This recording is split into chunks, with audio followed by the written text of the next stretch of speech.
Hey everyone! Today is an exciting lesson because we're going to be doing our first ever walk cycle.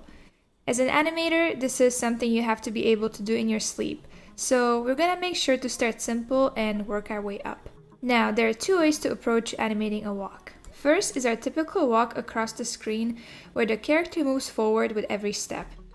This is the more proper way of doing it, and from my experience, you're almost always required to do this type of walk in a real animated production. The second is what we're gonna do today, and that's a treadmill walk where the character is actually walking in place and the feet slide back and forth in a looping action. This is something you can use in like a game animation or just to practice animating different walks quicker. In future lessons, we will explore doing different personality walks with the character moving across the screen, so don't worry, you will get to do those too. But today we'll just do a basic vanilla walk on a treadmill, which is a great way to learn the mechanics. We'll be focusing on the main 4 poses involved in any biped walk, and those are the contact pose, the down, the passing position, and the up position. Here we have a really handy image guide, which comes from the famous book called The Animator's Survival Kit, written by Richard Williams. If you're looking into getting any additional animation resources, we really recommend getting this book. It's a must-have for anyone learning how to do walk cycles or just animation in general. And let's also look at a real-life walk cycle reference and try to identify these poses. So here's our walk cycle reference video. Obviously it's slowed down to like maybe half speed, but that doesn't matter. So let's pause it and scrub through it to see if we can find those poses. I would say somewhere around here where the front heel touches the ground, this would be the contact position. Both feet are at the same distance from the center of gravity, which is the midsection of the body, and the front heel is off the ground and the back heel is off the ground as well.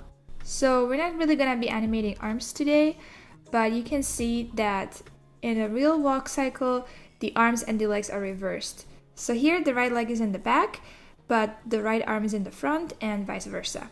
Now moving on after the stride, somewhere around here we have the down position. So you can see his midsection was higher here, now it drops and the knee bends, and now the full foot is on the ground. So instead of just the heel, it's the full foot, and the other foot is leaving the ground. And then we continue, and around here we can see the passing position. So the character will be standing on just one leg, their full weight is on that one leg, you can see it on this right side as well, and the other leg is just passing to the front to catch his weight. And somewhere around here we have the up position, and keep in mind that in a real human walk these poses are not as exaggerated as in our example here, where the character is fully on his tippy toes, really high up, the foot is really high and dragging behind with the toes. In real life it will be a lot more subtle, but we're doing animation, so we're gonna be trying to push the poses to be more cartoony and interesting.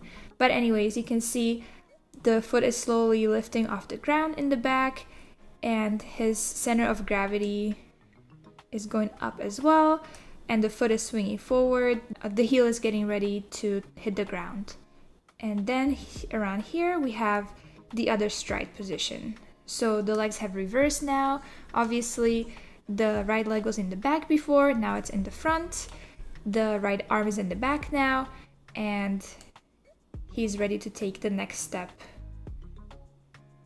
where you can see it reversing again.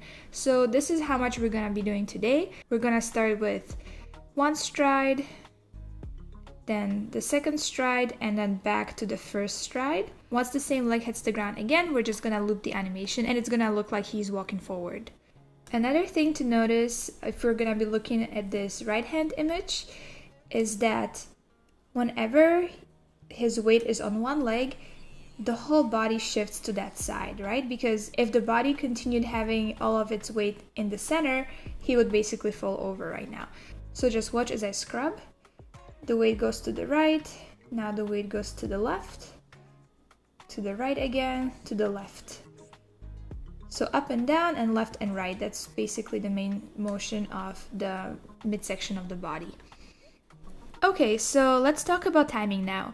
There are 2 different types of timing that I generally use for animating walk cycles. There's the standard 25 frame walk, which is more brisk and energetic and makes the character look like they're walking with a purpose. I personally like keeping my numbers even, so I marked the first pose on frame 0, and from frame 0 to frame 12, it's a total of 13 frames per step. And then the second half is also 13 frames because this middle stride pose is included on both sides.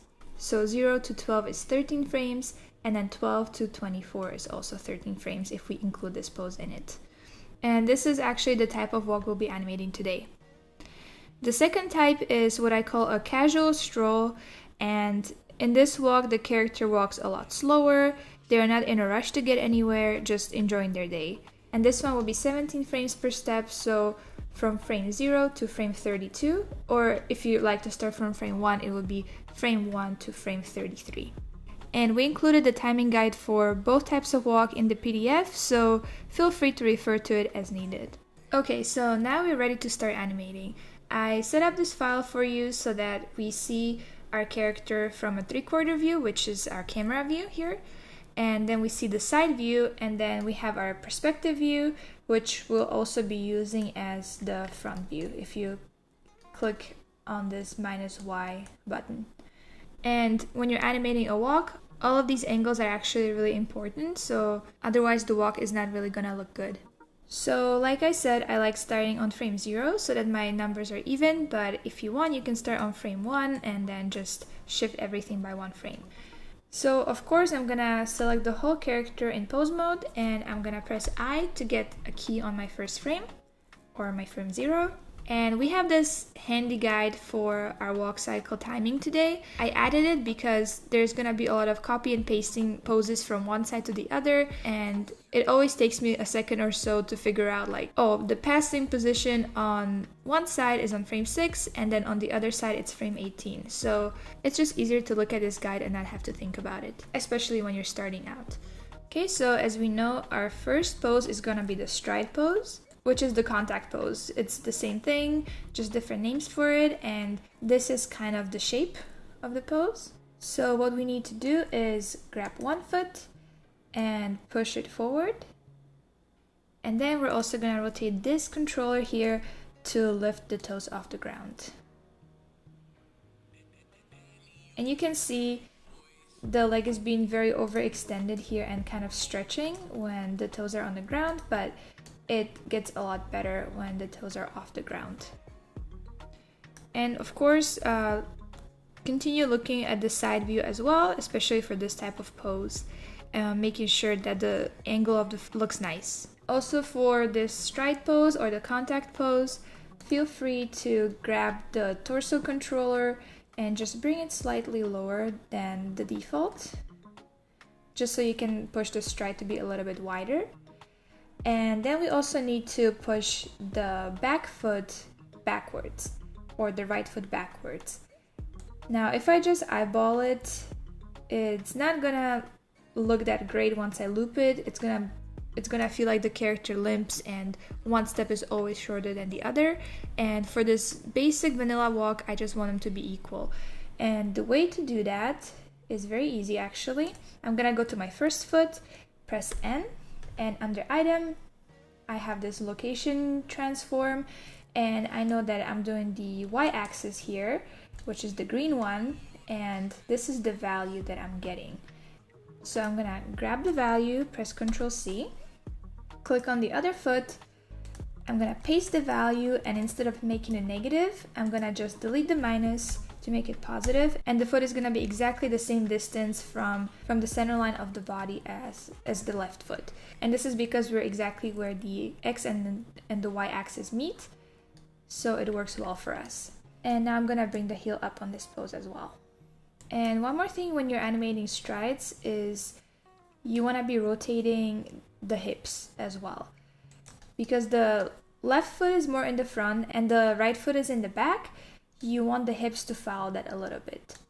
Now, if you're animating a typical feminine walk, you will have more rotation on the hips, and if you want to do something more masculine or something more neutral, you just want to do it a little bit. So you don't want to go too crazy with it, and I'm just gonna do this much.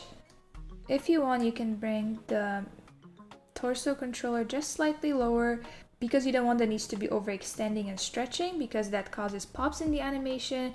So just have them like either just very neutral or just slightly bent for now, and we'll be adjusting that a little bit later, but this is what looks good to me. So the legs will always be affecting the hips, and you have to animate them together and think about them together as one unit. Now we know that the second stride will be happening on frame 12, and then on frame 24 we will have the same exact pose we have now. So what I can do is grab the whole character, and I already have a key here on frame 0. So I'm gonna Control C, or you can Shift D to duplicate, drag that same key onto frame 24.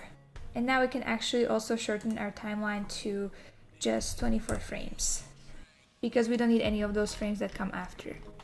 And like I said, there's gonna be a lot of mirror pasting on this walk or any walk that you're gonna be animating. So I can also Control C that first pose, and then on frame 12 I know there's a second stride, and I can do Control Shift and V. So now my pose has flipped, and now the character's feet are shifting from one pose to the next. If I play it, you'll see it. So this is the base for our walk cycle, and everything else is gonna be happening within this time range. And we haven't really talked about this much yet, but instead of animating in splines, which means we have these nice curves that the computer is creating for us wherever we don't have keys, we're actually gonna be working in stepped. So that means I'm gonna select all of my keys and make sure my channels are selected, and also all of my keys in the graph editor. And I'll press T, and instead of Bezier, which is what we have now, I'm gonna change that to constant. Now, what happens is that my key is gonna be held on all of these frames, and then it's gonna change only when there is another key. And then this one is gonna be held, and it's gonna change again once there is another key. And this is actually very helpful for a lot of animation workflows, and especially when you're just starting out and trying to figure out the motion. You don't want to be getting confused by what the computer is giving you. You want to create your own poses, and this makes it a lot easier to read your animation. And then everything should already be keyed on frame 24, but I'm still going to make sure it is. And what we can do at this point, if we want to, is create a loop. So we've done this before, just hovering over the graph editor with still every single key selected. I'm going to press Shift E and make cyclic. And you don't really need to do this because our animation is gonna be just 24 frames, and it's always gonna go back to the first frame. But if you wanna continue scrubbing after the first pose, like we did before in some other animations, then maybe having it on a cyclic modifier is gonna help you. And now, of course, because our animation is 24 frames, we just wanna shorten the timeline to 23 frames. Now our file is nicely prepped. We have our kind of anchor poses on our first and the last frame, and we have our loop. We've also figured out the base for our stride poses on both feet, and eventually we're also gonna add the animation on the head and on all these accessories like the antennas and the lights and also these little arms, but we're gonna keep that for after we figured out our torso, hips, and our legs, because those are the most important parts of any walk cycle, and especially on a character like this that basically doesn't really have arms. We want to focus on this lower part. Okay, so after the contact or the stride pose, the next thing you want to do is what's exactly between them, and that's the passing or the crossover position.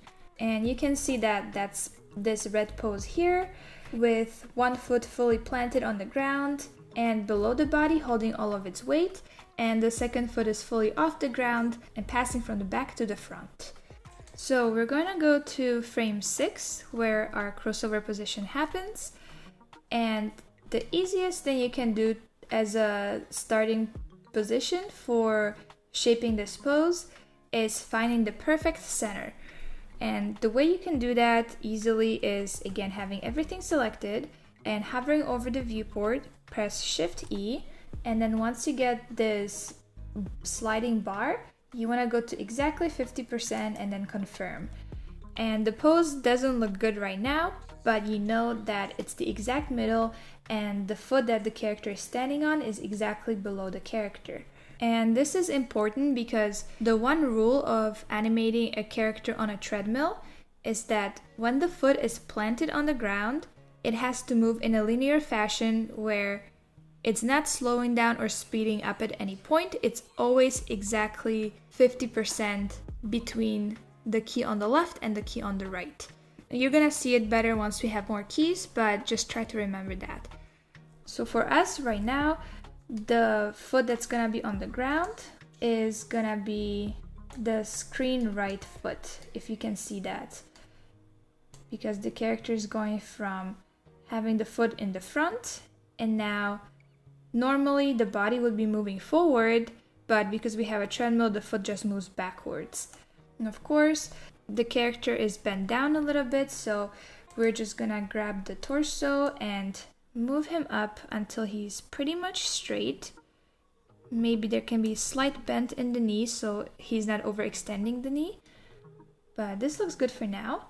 And this left foot is gonna be off the ground now. So let's lift it up.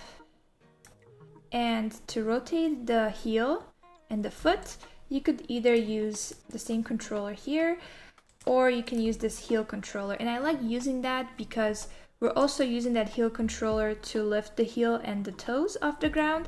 So I don't want to make my animation convoluted and hard to fix by having too many controllers doing the same thing. If this controller and this controller gives me similar results, I'm just gonna continue using this heel IK controller because it's easier. I'm gonna bring it down, and now because it lifts my foot off the ground quite a lot, maybe I can just bring that foot controller lower. And so this is what I'm getting right now. The other thing we talked about is the transfer of weight from left to right. So now that the character has all of his weight on his screen right foot, we have to shift the weight to the right as well. And you can keep it subtle if you want to. Again, if you were animating like a stereotypically super feminine walk with lots of hip sway, you might want to move the torso more left and right. But here we're just gonna keep it subtle. And the next thing you want to remember is always animating the hips. So right now, because the feet are pretty much at the same level on the x-axis, the hips are not really going to have any left and right rotation. So the y is pretty much at 0. But whenever one foot is holding all of the weight, that's when that hip goes up. That's just what happens in real life. The weight of the body is pushing down because of gravity, but the straight leg is holding it up, so this angle happens. So you always want to have that. And again, you can keep it subtle, you don't have to go too crazy. You can always make it more, or you can make it less later. But the thing is with walk cycles is that everything affects everything. So if you start changing things a lot later, then you're gonna be doing a lot of reanimating. So you wanna get kind of close to what you're already thinking of having in your final. But of course, I'm gonna be adjusting things, you're gonna be adjusting, it's normal. So don't be too stressed about it. Anything you do, you can fix later. And we want to make sure this heel controller is zeroed out completely. Right now there's a little bit of rotation. So since the character is fully standing on his leg, it's not really possible for him to be lifting his toes off the ground without like falling over or changing his center of gravity. So that's good. We have the feet where we need them to be. We animated the hips going side to side. Oh, we animated the hips going up and down. Zeroed out the side-to-side motion. This foot is off the ground and the toes are dragging behind. So let's just leave that for now. And I'm gonna, again, grab the whole pose by pressing A. I like to double check, make sure that everything is keyed. So I'm gonna key it again. Now I'm gonna grab the pose, Control C. And I can see that my passing position is also on frame 18 on the other side. So I'll go to frame 18, Control Shift V. And now I have the other pose. And I'm gonna get us the front view as well. So already it's starting to look like a walk. Of course we're missing poses, but you can tell what's happening. Even just looking at this, I feel like the swing on my hips might be too much. So I'm just gonna correct it right now. So I can just grab this hip controller and I can see that I am actually using my blue axis, which is the Z axis. I'm gonna go here, and the easiest way to do this right now is just grabbing everything and using SY to scale down. And as I'm scaling, I'm looking at my character and how it looks and how the angle looks. Then I'm gonna confirm and press play again, and that looks better to me. I also wanna make sure that my knee is not overextending, and that is the up and down motion of the torso that contributes to that. So I'm gonna look at the Z location, and I'm gonna grab these two top poses and GY to move them up and down, and I'll just bring them slightly lower. And this helps me make sure I'm moving them at the same time by the same value, so he's not gonna be higher on one stride than the other. Okay, so that looks better. Now, after we have our stride and our passing position, that's when we can do our down and our up position. And the reason why you want to do it in this order is again, the foot that's on the ground has to have always perfect in betweens. So the timing has to be perfectly equal on one side and the other side. And if you just had the stride positions and then you wanted to do the down position right away, it's a lot harder to figure out where that position should be. But now that we have this, we can move on to our frame 3 and do our down position. So again, grab everything, Shift E, get our 50% in between, and let's look at our helpful guide. So on the down position, the midsection is at its lowest point, the front foot is fully planted, and the back foot has actually left the ground and it's rotated more than it was on the contact pose, and it's starting to move forward. Now obviously here the drawings are pushed forward. Normally the heel would stay in that same position, so this heel would be here. But then the drawings will be overlapping, so it will be really hard to see. Okay, so we know this foot that's going back, this left foot, the heel has to be on the ground, so I'm just gonna go to my X rotation and make it 0. And the back foot on the down position is an interesting one because the foot is indeed moving forward now, but it's not gonna be as far as it is right now just by doing the 50% breakdown. So I'm gonna grab the controller and I'm gonna do Shift E and bring it back to, let's say, 15%. So it will have traveled only 15% of the distance.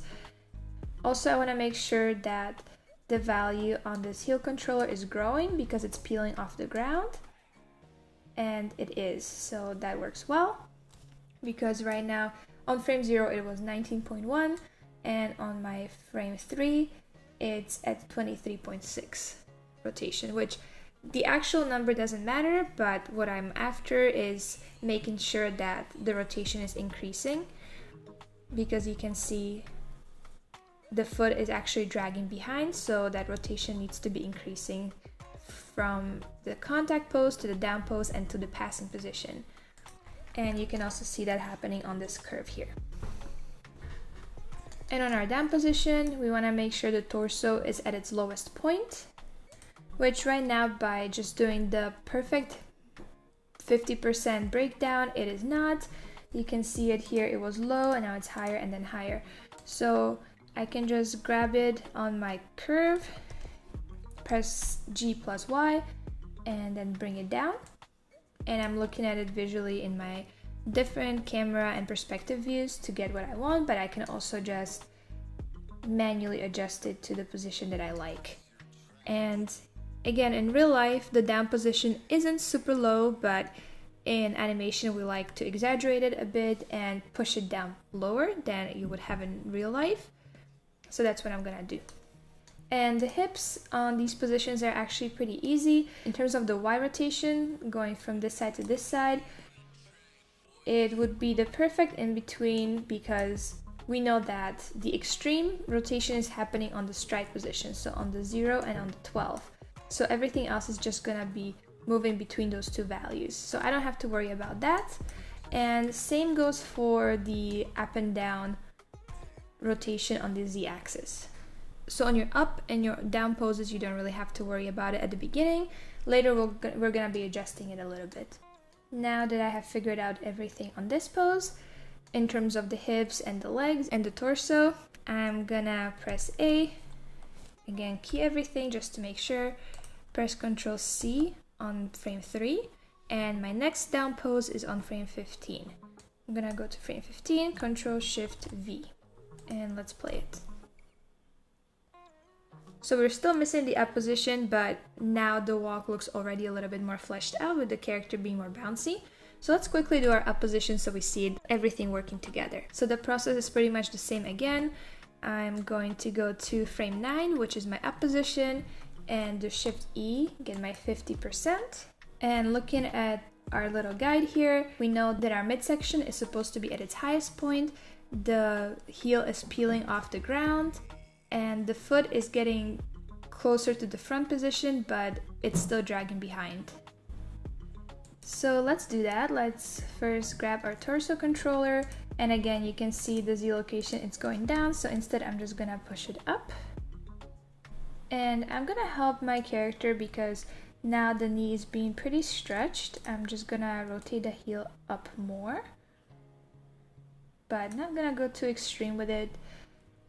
Then the left foot, or then the screen left foot, which is actually the right foot, and right now it looks like it's actually touching the ground already, which we don't want. We're gonna push it back up.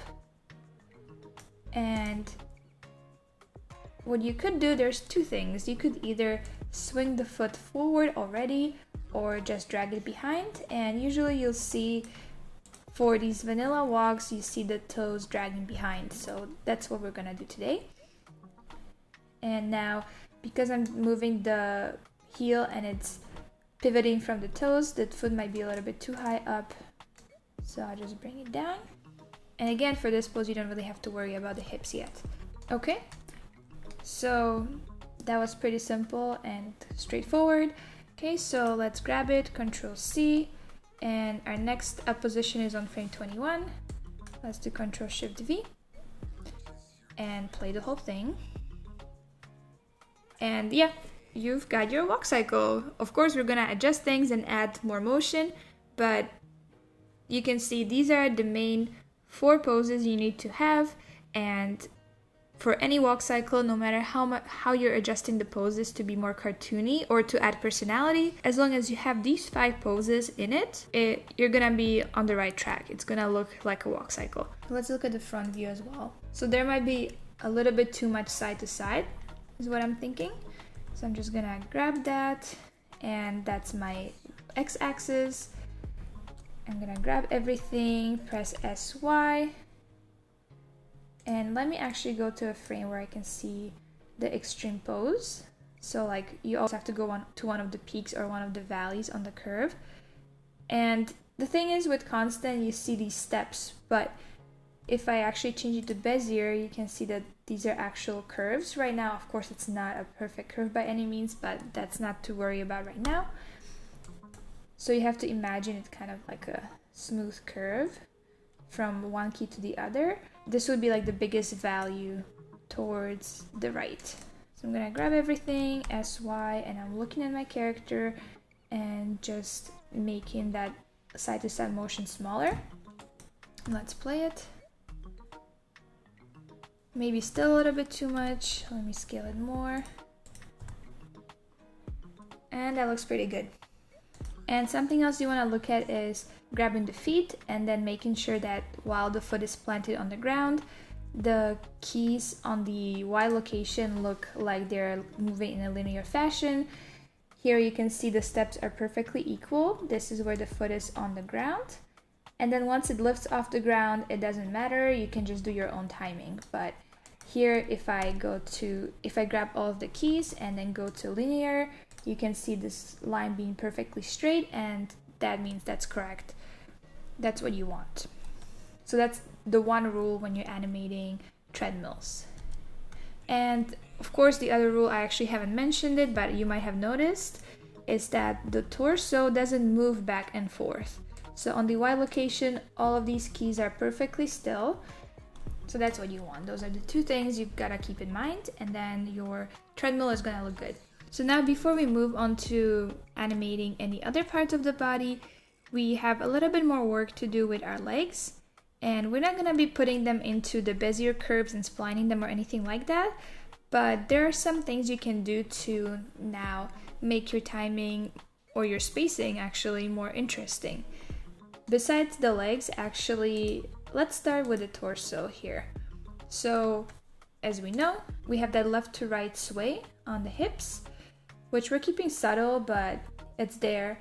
And to make the spacing more interesting, what you can do is create some eases. So we know we did the 50% breakdowns before, so the spacing isn't very interesting. It's always the same. And I was gonna say it looks robotic, which is ironic because we are animating a robot, but you know, we're not animating like a lifeless machine robot. We're animating a character that is alive and bouncy and has a character. So even though he's a robot, we still want to animate him like a live being. So this linear curve, I don't really want that. So I'm gonna create eases. So this is my maximum position. I'm gonna grab the keys before that and after that, GY, and bring them up together at the same time to create an ease. So now they're closer to this top position. And I'm actually gonna do the same exact thing on the bottom. And if you wanna be 100% precise, what you have to do is grab one of these keys that you moved and then grab the value from the key, Control C, and go down here to this key, Control V, and then just, if it's a positive value that you copied, now you just make it a negative value. And it popped up a little bit, and I'm gonna Control C and Control V it on the other side since those are supposed to be the same. And now the spacing on one side and on the other side will be perfectly equal. Of course, if you want to put the time into that and do that, that's fine, but you can also keep it a little bit organic where you eyeball these things, and that's fine too. So when you're doing these eases, it's okay to not have it 100% perfect. I don't think anybody's really gonna notice unless it's a huge difference, but then you would have been able to see it on the curve anyways. Yeah, so I don't know if you can tell, but it's just a little bit more snappy now. Now, the next fun thing I can do for my feet is whenever we have a passing position, which is, for example, frame 6, and let me go in the front view. Right now, the foot is always the same exact distance from this center line, as you can see. It's just perfectly still, always going on a straight line. And again, a little bit robotic. So what we can do is whenever the character's foot is off the ground on these passing positions, we can make the foot go a little bit closer to the body. And this is just adding a little bit of personality. Of course, you could do going away from the body, like kicking away, but we're gonna explore that more in different videos. But right now it's just adding just a little bit of spice to the animation, so it still looks pretty neutral, but it's just a little bit more interesting. So I'm bringing the foot more towards the center and confirming, and now I can look at my X location. So I'm gonna grab this value from the X location, and then on my frame 18, which is the other foot, I'm gonna paste it and just add the negative sign to it so it goes towards the center. And for both feet, I don't want it to just pop into this position over 3 frames and then pop back.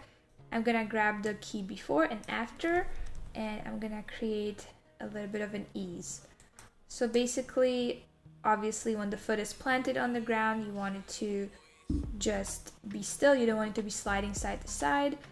Here the foot is barely lifting off the ground on the down position, so I'm just moving it to the side a little bit.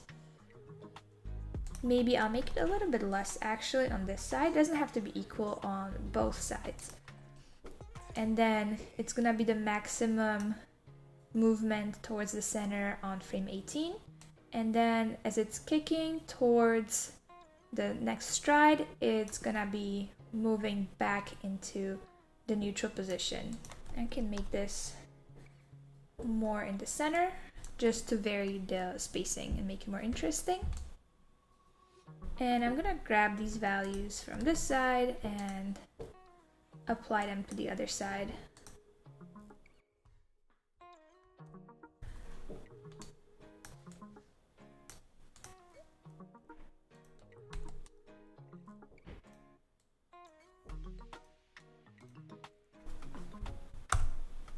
Okay, so let's look at it now from mainly the front view. So you can see it's a little bit more fun. The character kicks their feet inwards and then kicks them back outwards as they're walking around. If you think this is too much, you can reduce it, but I think it's kind of funky. I like it. I'm gonna leave it. Something else you'll notice on a human being, for example, is that the feet are usually not perfectly straight and facing forward, but they are a little bit angled outwards. So the toes are more outwards than the heels. And I think adding a little bit of that is gonna be actually really nice. So let's do that. Let's grab one foot, and the axis is our Z rotation. I'm gonna grab one key and go into my front view. And I'm gonna move it downwards. Actually, I'm gonna grab the last one as well, so our loop is perfect. And just seeing how much of that rotation I want. I don't want to go too crazy. And I can just delete all of these keys in the middle because there's not gonna be any variation to how much the foot is turned outwards. It's just gonna be always the same for me. So I'll leave that, and I'm gonna copy that value from one foot, grab the other foot on frame 1, paste it reversed, and here I'll paste it onto the last frame as well and delete everything in the middle. And now my feet are turned outwards. And it looks just that much more natural now. And then something else I like to do is, again, on this crossover pose, doing a little bit of this angle on the foot as well, on the Y rotation. And this is totally optional. I just think it looks really nice. So I'm just gonna do just a little bit, not too crazy, maybe like that. Look at my Y rotation. And again, while the foot is planted, you don't want to have any of that change of rotation. The foot is just lifting off the ground here. I'll have a little bit of it.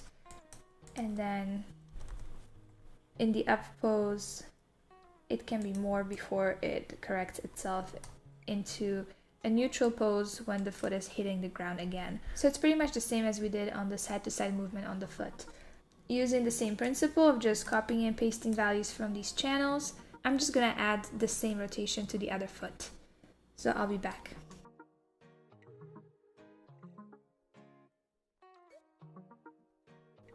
Okay, now let's look at it. Okay, so the feet look a little bit more flappy, more organic. It looks like there's more rotation around the ankle, and I actually really like that compared to just having it still. Now, let's look at this passing pose. Again, we said when the foot is planted on the ground, it has to have a perfectly linear curve, but once it's in the air, it can be a little bit more fun. You can change the spacing a little bit more, and we did that with the down position where the foot just moves forward a little bit, but then the rest of the poses here we left the way they were, so the spacing is pretty equal. And because we moved the down pose back like this, there's quite a big jump between these two poses. So what I like doing is on this crossover or passing position, I like bringing that back, which adds nice drag to the leg, but also makes the spacing snappier, and then the foot kicks forward more, and then it hits the stride. So now that I have moved this key, I'm just gonna grab this value And on my stride on the other side, I am just going to, on the location Y, I'm just gonna paste it, and now it looks the same on that side as well. So let's look at that, and for this we have to look at the side view mostly because you can't really see that from the front view.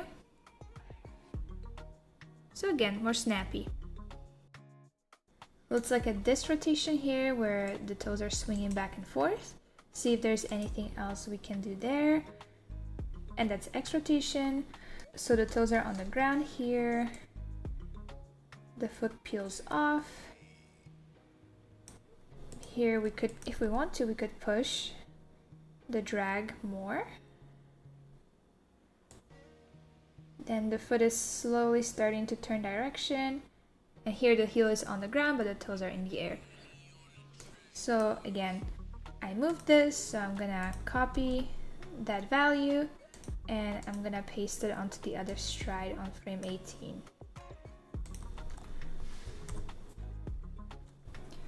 I also like making sure that my up and down on the torso isn't exactly equal on my stride and then on my passing position, which it isn't right now. Usually the passing position ends up being higher than the stride, so that's good.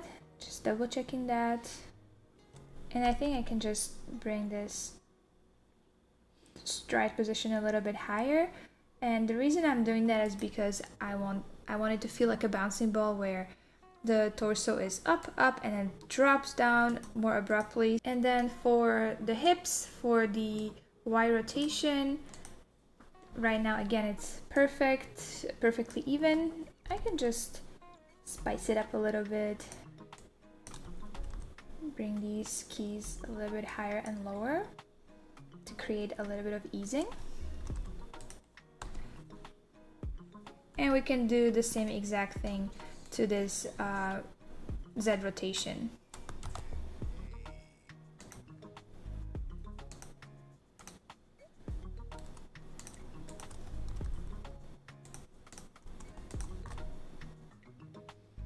And now you can see that the transfer of weight is more snappy, especially the up and down on the Z rotation axis. Okay, make sure you're saving your work. And now for this blocking stage, I think we can leave the legs the way they are for now, and we can move on to animating the head. So before I do any offsets on the head, I'm just gonna animate it moving the opposite way from how the body is moving. So on the down position, I'm gonna give a little bit of an upward tilt to the head, and then on the up position, I'll give it a little bit of a downward tilt, and we're gonna look at what it looks like. So I'm grabbing the head controller, and the up and down is the X rotation. So on my down position on frame 3, I'm gonna make the head in its maximum up position, and I'm not gonna go too crazy because I don't want the head to be too wobbly. And my other down position is on frame 15, so I can just paste that. And on my up position, I can just paste the value and then make it positive. And my other up position is on frame 21, so I'm just gonna paste that as well. And let's play that. So you can see, especially in this 3/4 view, the head is bobbing up and down way too much. So right away, I'm just gonna scale everything down nicely until it's a lot more subtle.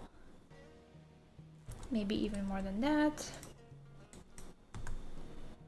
And right now, the head is perfectly hitting the down rotation when the body is up and vice versa.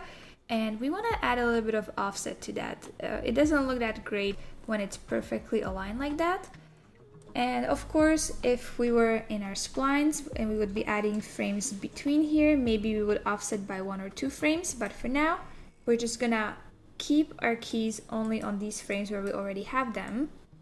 So I'm gonna grab this X rotation on the head, and I'm gonna do GX -3. So now we have an additional key here, but that's fine. It's outside of our time range. We're not gonna be seeing that, but we have keys exactly in the same places where we had them before. We don't have anything like added between. And let's play that. So the bob looks more interesting now because there's offset and you can actually read it. You can see the drag and the delay on the head, which we want to have. And let's do the same exact thing to this little antenna here. So the easiest way again to start is on the up position. We're gonna have it most bent down and paste that onto my other up position. Grab that value, and on my down positions I'm just gonna reverse, paste it onto my other down value, and I'm gonna grab the whole thing and GX -3 to offset it. Now let's press play, and you can see how good it looks right away. It looks a lot more alive and it's very bouncy. If you want a little bit less bounce, you can do that. I'm just gonna reduce it a little bit, and it looks good to me. And I'm quickly gonna do the same exact thing on these antennas, except I'm gonna keep it very subtle. It depends on what you want. If you want them to be very bouncy by nature, you can do a lot of bounce. I like to keep them a little bit more stiff, so it's gonna be a lot more subtle. And instead of the x-axis, we're using the z-axis here. Just from looking at it, you can tell. And doing the same exact thing, but I just wanna mention that because we're doing a mirror of the same action, in this case, what you can do is use this butterfly mirror controller. So just click on that, and now if I have this controller selected and I move it, the other one is moving in the exact opposite direction. So it saves me some time. Instead of having to copy the animation to the other side, I can just have it right away. So with this button on, I'm just gonna do the same exact thing we did on the other controllers for the bounce. And when you're copying the animation, you have to select both controllers, because if you just have this one selected and you paste it, it's not gonna paste on this one even though you have the mirror tool on. So I'm just gonna grab it now. And I actually can turn off the mirror tool now because I did my rotation and I'm just pasting and pasting opposite values, so I don't need it on anymore. I'm gonna turn it off and do the rest.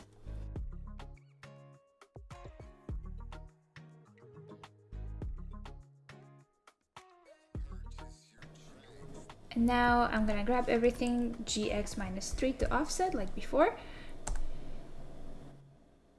And you can see a little bit of that bounce, and it's very subtle. Like I said, if you want it to be more, you can, but sometimes keeping things subtle is nice too.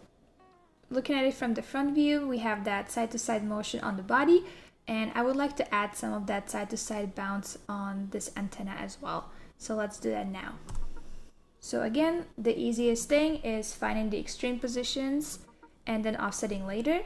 So for me, the passing positions are the ones where the side-to-side motion on the torso is the most extreme, as you can see from these values here. So this is where I'm gonna, just to make things clean, I'm just gonna use the rotation Z controller so I don't affect the other curves, and I'm gonna use that. So here, the body is most to the right. I'm gonna rotate this to the left. And so now it's a little bit different. Instead of pasting the same value on the other passing position, I'm gonna mirror paste it because we're doing side to side. They're the opposite extremes. So I'll grab this value from the channel box, go to frame 18, which is my other passing position, paste it and delete this negative sign. And now these values in the middle, I want them to just be easing on each side. So I'll grab these and these values and bring them up. So now I have a nice ease in my curve. And let's see what that looks like. And because we moved the curve before, let me just correct that. We want to have the curve exactly from 0 to 24, and now I can actually offset it. So GX -3. So you will still end up having that first frame on -3, but the thing is, we had that already by accident before offsetting anything. That was my mistake. So before you do anything, you want to make sure your curve is keyed from 0 to 24, you do your animation, and then you offset. So nothing happened, it's fine. I just deleted that extra key I didn't need, added the key I needed, and then I just offset it afterwards. And now we have a little bit of that side-to-side bounce added to the up and down bounce, and it just adds more flavor to the walk, I think.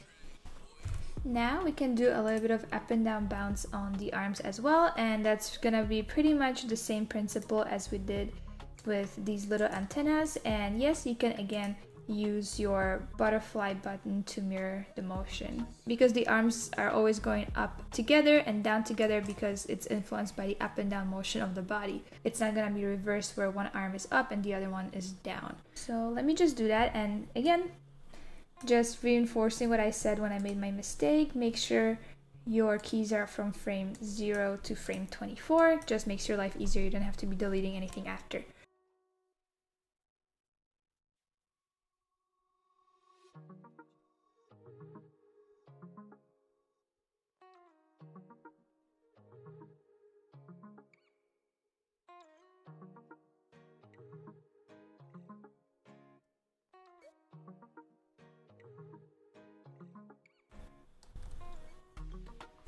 Okay, and let's play that. So the arms are moving up and down, and let's offset it. GX -3. So let's play that again. Now we have a nice up and down on the arms.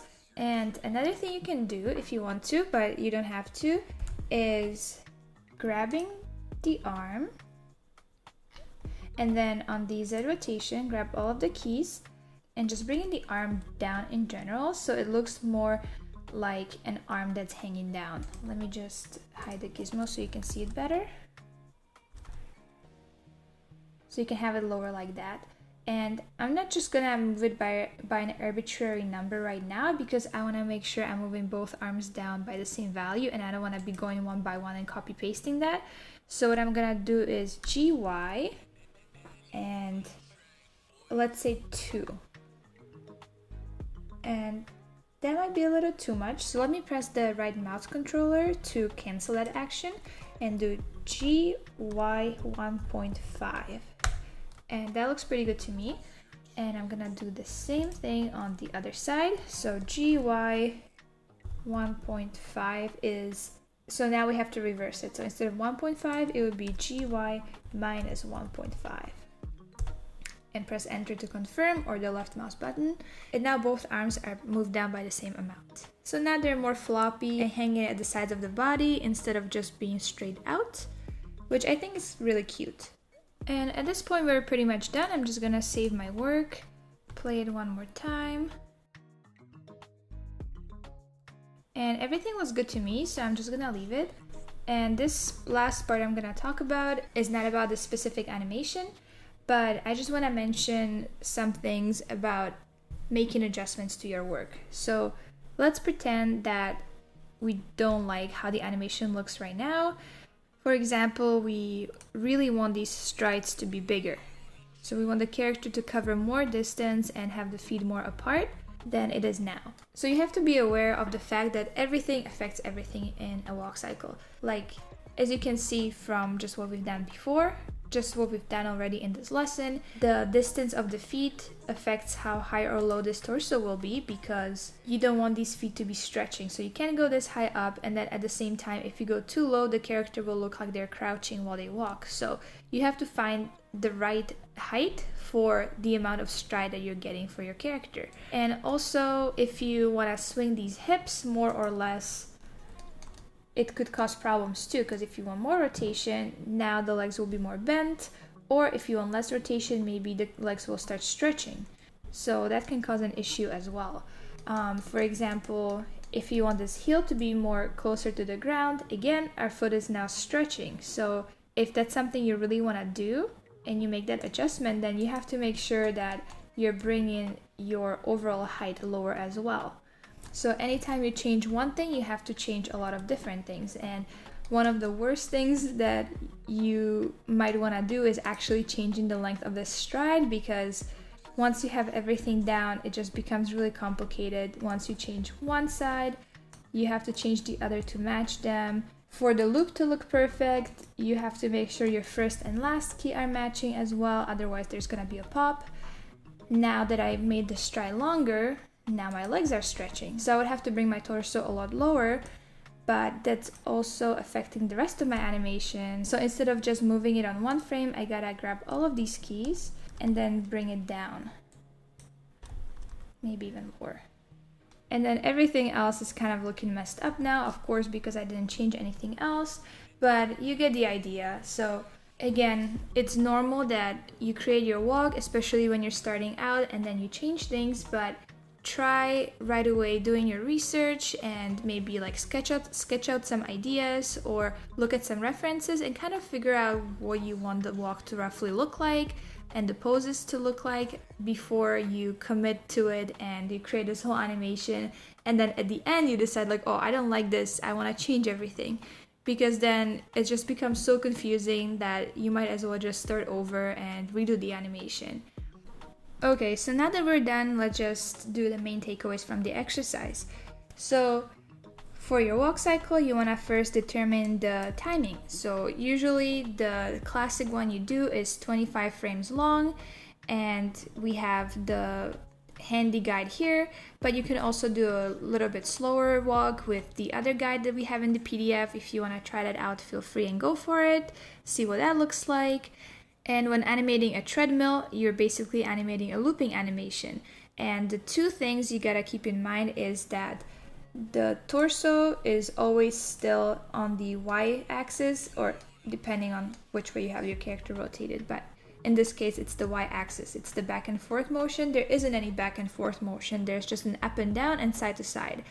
And for these feet, whenever the heel touches the ground and up until the next stride when it's leaving the ground, the motion has to be perfectly linear. So the distance between these keys, the value distance, has to be the exact same. It has to be 50%. The easiest way to do that is by using your Shift E and getting that 50% value in that bar up here. And then obviously the hips, whenever the foot is carrying the weight on these passing positions, the hip on that side has to be higher than the other side. And then on these strides, when the feet are the most far apart, you have rotation on these hips on the Y rotation axis. Whenever the feet are firmly planted on the ground, you want to make sure that there is no rotation on this heel controller, so that it looks like the character is nice and steady on his feet. And then once you have all of your poses done nicely and mirror pasted onto the other side, you can add a little bit of easing on some of these controllers, like for example the side-to-side motion on the hips. As you can see, we ease that on each side. You can either copy and paste the perfect values, or you can just eyeball it to make the curve look even on each side. Then after you have all that figured out and your walk looks good, only then you can do the fun stuff with, for example, adding the bob on the head or on the antenna and the arms. And you can do some other fun stuff like we did with the feet kind of going inwards and tilting this way a little bit when they're lifted off the ground, but then when they're planted on the floor, you gotta make sure they're nice and flat. So there's a lot of fun stuff you can do in a walk. Of course, right now we just did a tiny bit because we don't want to overcomplicate things, and we're keeping things on this constant interpolation. So the animation looks a little bit poppy right now, but we're gonna be doing another walk cycle and we're gonna be splining it. And that comes with a lot of other challenges where the walk starts looking really ugly once you spline it, and then you have to change a bunch of stuff to make it look good again, which is, you're gonna find out, splining your animation is just a whole other beast, but we're gonna get there slowly, so don't worry about it. Just focus on getting these 4 main walk cycle poses in this exercise and that other secondary action on these antennas and the arms. And that's it for today. Good luck. If you're doing mentorship, we highly suggest actually submitting this one because, like I said, a walk cycle is something you have to know in your sleep. You're always going to be doing them your whole career if you become an animator in the studio. So you got to make sure you're doing it right. And with that, good luck, and we'll see you in the next lesson.